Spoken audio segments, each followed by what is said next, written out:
ब्रह्मांड नायक महाप्रभु समस्त प्राण आमर आराध्य ठाकुर श्री श्री सत्यनारायण गोस्वामी पाद पद्म अनंत कोटि दंडवत करी आपण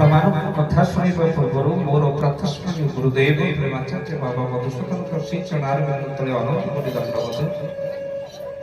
मंच दुई जन महान साधु चरण बंदन तथा श्रद्धापूर्वक दीर्घ समय बसी मंच तले ठाकुर चरणाश्रय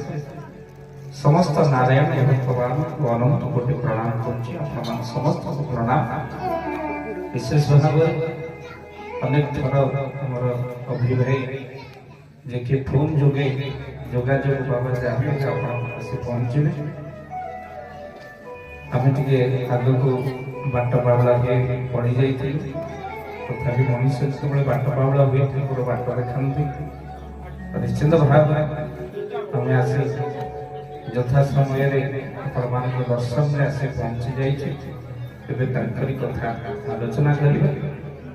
सत्संग शेष पर्यंत जी रहे बसी सी पाइबा के बेसी अधारू गले खसी बेकरे लगे काल रसी तो से सत्संग शेष पर्यंत बसवे कहीं लोक मैंने जहाँ सिलेक्शन करती मान से माने लोक सभारे बसते आज जहाँ ठाकुर अभिराम सिलेक्शन कर धर्म सभारे बस बोल आनंद